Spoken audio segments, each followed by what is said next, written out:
Hello नमस्कार साथियों, आप सबों को फिर से अपना यूट्यूब चैनल माँ आशा ईएस पॉइंट में स्वागत है। मेरे साथियों, इस वीडियो में मैं आपको क्लास 12 पॉलिटिकल साइंस चैप्टर 1 शीत युद्ध का दौर चैप्टर के पार्ट 2 लेकर के आए हैं। सबसे पहले हमने इसका पार्ट 1 बनाए थे, जिसमें हमने इसके कुछ पॉइंट को हमने कवर किए थे। जैसे कि हमने पार्ट 1 में शीत युद्ध का दौर समझाए थे। द्वितीय विश्व युद्ध, मित्र राष्ट्र संघ, धुरी राष्ट्र, द्वितीय विश्व युद्ध के कारण जर्मनी के साथ बुरा व्यवहार, तानाशाही शक्तियों का जन्म, विश्व मंदी का असर, द्वितीय विश्व युद्ध का आगाज और द्वितीय विश्व युद्ध का अंत, परमाणु बम और अमेरिका, आलोचक और समर्थक, द्वितीय विश्व युद्ध के परिणाम और निष्कर्ष तक हमने पढ़ाए थे। अगर आपने वो वीडियो नहीं देखे हैं तो प्लीज एक बार जाकर के आप वो देख लेंगे। आज की इस वीडियो में मैं आपको शीत युद्ध क्या है, शीत युद्ध बताने वाला हूं। शीत युद्ध क्या है, शीत युद्ध की शुरुआत का मुख्य कारण क्या है, विचारधारा अमेरिका सोवियत संघ शीत युद्ध तृतीय विश्व युद्ध में क्यों नहीं बदला, हाँ, अपरोध, दो ध्रुवीय विश्व की शुरुआत, महाशक्तियों और छोटे देश, सैन्य संधि संगठन इत्यादि के विषय में मैं आपको बताने वाला हूं। इसलिए आप लोग इस वीडियो को ध्यान से अंत तक देखेंगे। अगर आप अभी तक आपने हमारे यूट्यूब चैनल को सब्सक्राइब नहीं किए हैं तो प्लीज इसको एक बार सब्सक्राइब कर देंगे, लाइक कर देंगे और अपने दोस्तों को भी शेयर करेंगे। चलिए फास्ट में हम सॉल्व करते हैं, समझते हैं। तो मेरे साथियों, मैं आपको बता दूं, जैसा कि आपने ऊपर पढ़ा है कि द्वितीय विश्व युद्ध की समाप्ति के बाद दो महाशक्तियों अमेरिका और कौन बना था, सोवियत संघ का उदय हुआ और यहीं से शुरुआत हुई शीत युद्ध। शीत युद्ध कब से कब चला, तो 1945 से 1991 के बीच में चला था। सबसे पहले आपके प्रश्न आता होगा कि ये शीत युद्ध है क्या। चलिए इसको बारीकी से समझते हैं। देखिए, शीत युद्ध से अभिप्राय एक ऐसी स्थिति से है जिसमें दो देशों के बीच रक्त रंजित यानी कि आमने सामने की लड़ाई, युद्ध न होकर केवल विचारात्मक लड़ाई होती है।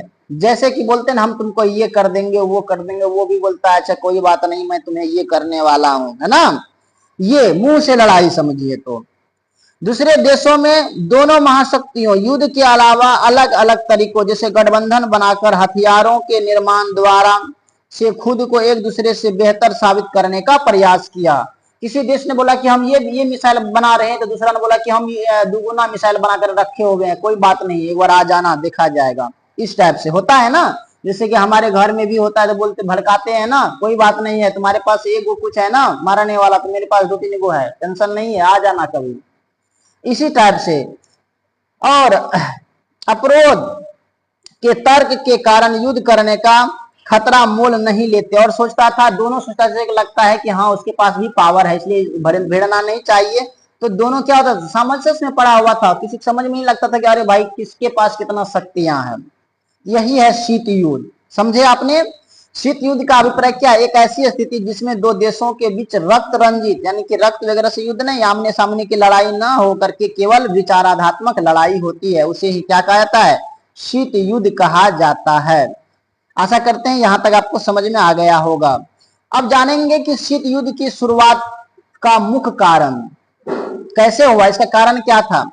दूसरे विश्व युद्ध के बाद बनी दोनों ही महाशक्तियों सोवियत संघ और अमेरिका की विचारधारा पूरी तरह से अलग थी, इसी वजह से शुरुआत हुई शीत युद्ध। कहते हैं कि दूसरे विश्व युद्ध के बाद बनी दो महाशक्ति जो बनी थी सोवियत संघ और अमेरिका, ये दोनों का क्या था, विचारधारा पूरी तरह से अलग थी, इसी वजह से क्या हुआ, शीत युद्ध की शुरुआती हुई। तो आशा करते हैं ये भी पॉइंट आपको समझ में आ गया होगा। नेक्स्ट पॉइंट है कि आपका विचारधारा, आखिर इसका क्या विचारधारा था, अमेरिका का क्या विचारधारा था और सोवियत संघ का क्या विचारधारा था। देखिए, अमेरिका का विचारधारा था, फर्स्ट पॉइंट आता है पूंजीवाद। पूंजीवाद के अंतर्गत एक देश के सभी उत्पादन संबंधित फैसले लेने का अधिकार समान जनता के हाथ में होता है। दूसरे शब्दों में देश में निजी क्षेत्र पूरी तरह से स्वतंत्र होता है। दूसरा होता है कि उदारवाद। उदारवाद क्या है, ये पूंजीवाद का कहेगा, पूंजीवाद क्या है, किसे कहते हैं, तो ये वाला पॉइंट आप नोट कर देंगे। दूसरा कि उदारवाद क्या है, इस विचार के अंतर्गत देश में अधिक से अधिक स्वतंत्रता प्रदान करने का प्रयास किए जाता है। तीसरा है लोकतंत्र, लोकतांत्रिक व्यवस्था में समान जनता द्वारा अपने शासकों का चुनाव स्वयं किया जाता है। तो अमेरिका का जो क्या था, तो इसमें क्या हो गया, सबसे पहले पूंजीवाद था, उसका मत था पूंजीवाद, उसके बाद उदारवाद और लोकतंत्र। इसी उसके बाद हम जानेंगे सोवियत संघ के विषय में, इसका क्या जो है मान्यता थी। सोवियत संघ का कहना था कि समाजवाद चलेगा, इस व्यवस्था में एक देश के सभी उत्पादन संबंधित फैसले लेने का अधिकार मुख्य रूप से सरकार के हाथ में होता है। और उसके बाद बोला कि साम्यवाद, साम्यवादी व्यवस्था समानता पर आधारित होती है, जहां सभी लोगों को समान अधिकार प्रदान किए जाते हैं। तो उसके बाद इन्होंने कहा कि यहाँ पे क्या समानवाद, हाँ, की सरकारें चलेगी। तो ये दोनों में क्या था, मत अलग अलग था। तो आशा करते हैं ये भी पॉइंट आपको समझ में आ गया होगा। अगर आपसे क्वेश्चन किया जाए कि सोवियत संघ का क्या मत था, तो आप ये दोनों पॉइंट नोट कर देंगे। और अगर आपसे क्वेश्चन किया जाए कि अमेरिका का क्या विचारधारा था, तो अमेरिका का फर्स्ट पॉइंट आप नोट करेंगे पूंजीवाद, दूसरा था उदारवाद, तीसरा था लोकतंत्र। ये किसका विचारधारा था, तो अमेरिका का विचारधारा था। और सोवियत संघ का विचारधारा क्या था, तो इसका विचारधारा था समाजवाद, उसके बाद साम्यवाद। अब हम जानेंगे कि शीत युद्ध तृतीय विश्व युद्ध में क्यों नहीं बदला। आपके मन में ऐसा भी होता होगा, जब इतना हुआ तो फिर कैसे हुआ। तो देखिए, अपरोध का तर्क वह स्थिति है जिसमें दोनों देश आपस में युद्ध करने का खतरा नहीं लेते, क्योंकि दोनों देश बहुत शक्तिशाली होते हैं और युद्ध के बाद होने वाली हानि को उठाना नहीं चाहते। ये हो गया आपका अपरोध। इसमें क्या होता है, ये दोनों देशों को पता होता है कि बाबू युद्ध में बहुत बड़ा खतरा होता है और इसका हानि सिर्फ एक देश के पर नहीं होगा, ये दोनों देश पर होगा, जन जन तक इसका हानि पहुंचता है। अब हम जानेंगे कि दो ध्रुवीय विश्व की शुरुआत कैसे हुआ। तो मेरे साथियों बने रहे आप अंत तक, ए टू जेड आपको समझ में आएगा। देखिए, दो ध्रुवीय विश्व की शुरुआत वह स्थिति जब विश्व में शक्ति के दो केंद्र हो, दो ध्रुवीयता कहलाती है, और ऐसे विश्व को दो ध्रुवीय विश्व कहा जाता है। आपसे क्वेश्चन करेगा कि दो ध्रुवीय विश्व किसे कहा जाता है, तो वह स्थिति जब विश्व में शक्ति के दो केंद्र हो, दो ध्रुवीय कहलाती है, और ऐसे विश्व को दो ध्रुवीय विश्व कहा जाता है।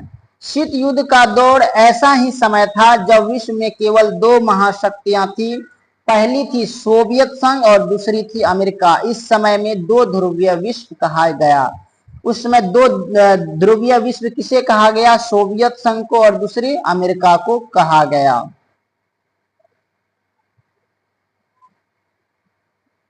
अब हम जानेंगे महाशक्तियों और छोटे छोटे देश। सैन्य संधि संगठन क्या था उस समय, फिर क्या हुआ, धीरे धीरे छोटे छोटे देश क्या किए, एक संगठन बनाना शुरू कर दिए, सैन्य संधि संगठन। शीत युद्ध के दौरान दोनों ही महाशक्तियों ने अपने साथ अन्य देशों को शामिल करना शुरू कर दिया और दोनों ही महाशक्तियों ने अपने सैन्य संधि गठन बनाए। अमेरिका ने क्या बनाया, अमेरिका ने बनाया नाटो।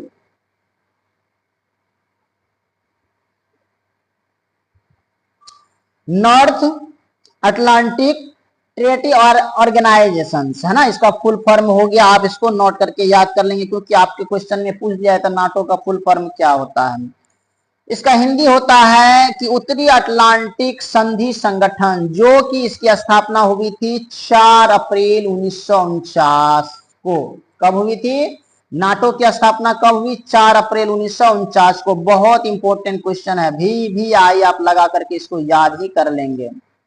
इसका उद्देश्य क्या था, एक दूसरे की मदद करेंगे। दूसरा, सभी सदस्य मिलजुल कर रहेंगे। तीसरा, अगर एक पर हमला होगा तो हम अपने ऊपर हमला मानेंगे और मिलकर मुकाबला करेंगे।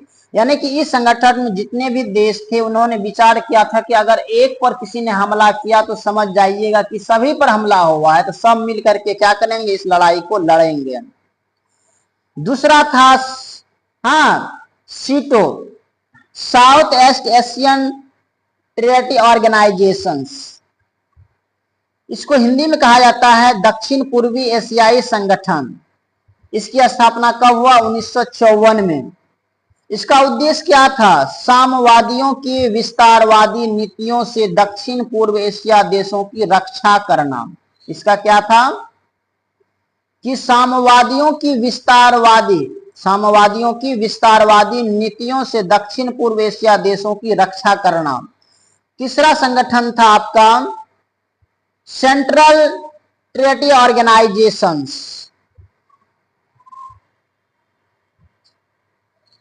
जिसको हम सेंटो कहते हैं। इसकी स्थापना हुआ 1955 में।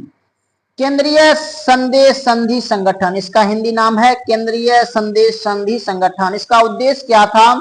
सोवियत संघ को मध्य पूर्व से दूर रखना, साम्यवाद के प्रभाव को रोकना।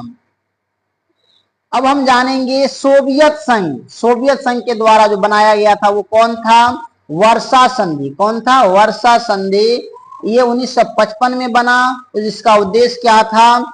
इसका उद्देश्य था नाटो में शामिल देशों से मुकाबला करना। नाटो में शामिल देशों से क्या करना? मुकाबला करना। मेरे साथियों, आशा करते हैं कि यहां तक आपको अच्छे से समझ गए होंगे। ये जितने भी पॉइंट लिखाए हैं इसको आप नोट करके याद कर लेंगे, बहुत इंपॉर्टेंट है। अब हम जानेंगे महाशक्तियों छोटे देशों के साथ गठबंधन क्यों बनाती थी। आपके मन में प्रश्न आता होगा। तो इसका मुख्य था महत्वपूर्ण संसाधन, और दूसरा इंपॉर्टेंट पॉइंट था सैनिक ठिकाने, तीसरा था भूक्षेत्र, और चौथा था आर्थिक मदद के लिए संगठन बना था। अब जानेंगे छोटे देश महाशक्तियों के गठबंधन में क्यों शामिल होते थे। क्यों शामिल होते थे छोटे छोटे देश महाशक्तियों के गठबंधन में? क्योंकि सुरक्षा का वायदा था कि सुरक्षा प्रदान किया जाएगा। सबको डर था कि कहीं शक्तिशाली राष्ट्र ने हम पर दबाव बना करके हमको क्या कर देगा? गुलाम कर देगा, बना देगा। दूसरा था सैन्य सहायता। वो सोचता था कि अगर कभी भी युद्ध होगा तो ये सब मिलकर के क्या करेंगे? हमारी सहायता करेंगे। वो सोचते थे कि हमारे पास हथियार नहीं है तो मेरे मित्र जितने भी देश जो जुड़ा हुआ है संगठन से उसके पास तो है, उन्होंने क्या करेंगे? हमें सुरक्षा प्रदान करेंगे। तीसरा आर्थिक मदद भी करेंगे। अगर कभी आर्थिक रूप से वीक पड़ जाएंगे, कमजोर हो जाएंगे देश, तो उसको क्या करेंगे? वो मदद करेंगे। शीत युद्ध के दायरे। अब जानेंगे शीत युद्ध के क्या क्या दायरे थे। देखिए, शीत युद्ध के दायरे से हमारा अभिप्राय उन स्थितियों से है जिसमें ऐसे लगा कि दोनों महाशक्तियों के बीच युद्ध हो जाएगा, पर युद्ध नहीं हुआ। कभी कभी लगता था कि ये दोनों देश क्या होगा? आपस में खूब लड़ेंगे, मरेंगे, पर ऐसा नहीं होता था। अब जानेंगे क्यूबा मिसाइल संकट क्या है। बहुत इंपॉर्टेंट पॉइंट है। VBI बहुत बार पूछा गया है। अगर आप क्वेश्चन बैंक पढ़ेंगे तो आप देख ही लेंगे कि बहुत बार ये क्वेश्चन पूछा गया है। क्यूबा मिसाइल संकट क्या है? देखिए, क्यूबा अमेरिका के किनारे बसा एक समाजवादी देश था। सबसे बड़ी समस्या यह थी कि यहाँ पर समाजवादी सरकार थी, पर यह अमेरिका के किनारे बसा हुआ था। इसी वजह से सोवियत संघ से यह डर सताने लगा कि कहीं अमेरिका क्यूबा की समाजवादी सरकार को गिराकर वहां अपनी मनपसंद सरकार की स्थापना न कर दे। इसीलिए सोवियत संघ ने क्यूबा पर मिसाइलें तैनात करने का फैसला किया। क्यूबा पर मिसाइलें तैनात किए जाने से अब अमेरिका सोवियत संघ के करीबी निशाने में आ गया। अमेरिका को लगभग 3 हफ्ते बाद पता चला कि सोवियत संघ क्यूबा पर अपनी मिसाइलें तैनात कर रहा है। उसके बाद क्या हुआ? यह देखते ही अमेरिका ने भी कड़े कदम उठाए और अपनी जंगी बेड़ों को आगे कर दिया। पहली बार दोनों महाशक्तियों आमने सामने आ गई। ऐसा लगा कि इस बार युद्ध हो ही जाएगी और शीत युद्ध तृतीय विश्व युद्ध में बदल जाएगा, पर ऐसा नहीं हुआ। इस घटना को शीत युद्ध का चरम बिंदु कहा जाता है, क्योंकि पहली बार दोनों महाशक्तियों आमने सामने आई। ऐसा लगा कि दोनों देशों में क्या हो जाएगा? युद्ध हो जाएगा। इन्होंने सोचा कि अगर आपने वहां पे मिसाइल लगाए हैं तो हम भी आपको छोड़ने वाले नहीं है। इसी वजह से ये दोनों क्या होगा? आमने सामने फर्स्ट बार आया था द्वितीय विश्व युद्ध के बाद। उसके बाद जानेंगे बर्लिन के नाकेबंदी, जो कि 1948 ईस्वी में हुआ था। इसमें क्या हुआ था कि 1948 ईस्वी में सोवियत संघ ने बर्लिन की घेराबंदी शुरू कर दी ताकि बर्लिन पर पूरा नियंत्रण कर सके और अन्य देशों के प्रभाव से उसे बचा सके। इसे ही बर्लिन की घेराबंदी कहा जाता है। आपसे 2 मार्क में ये क्वेश्चन पूछा जाएगा कि बर्लिन की नौकेबंदी से आप क्या समझते हैं या बर्लिन के विषय में आप क्या जानते हैं। तो ये दोनों पॉइंट के लिए इसका आंसर यही होगा। उसके बाद है कि कोरिया संकट, बहुत इंपॉर्टेंट है, ये पूछा जाता है, कई बार पूछा गया है, जो 1950 ईस्वी में हुआ था। तो 1950 में उत्तरी कोरिया ने दक्षिण कोरिया पर आक्रमण किया। एक तरफ जहां उत्तरी कोरिया का समर्थन सोवियत संघ पर रहा था, वहीं दूसरी तरफ दक्षिण कोरिया का समर्थन अमेरिका द्वारा किया जा रहा था। इस तरह से अप्रत्यक्ष रूप से दोनों महाशक्तियां युद्ध कर रही थी।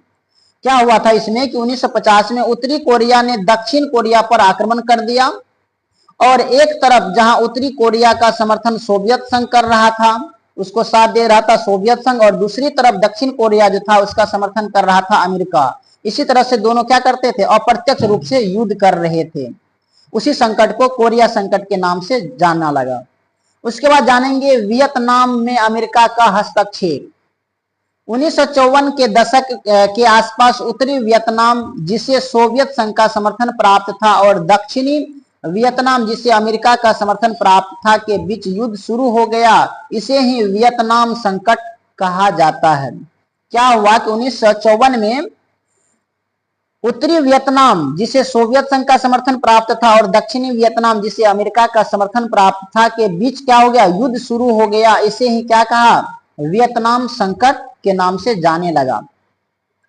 अब है हंगरी में सोवियत संघ का हस्तक्षेप। हंगरी में सोवियत संघ ने कैसे हस्तक्षेप किए।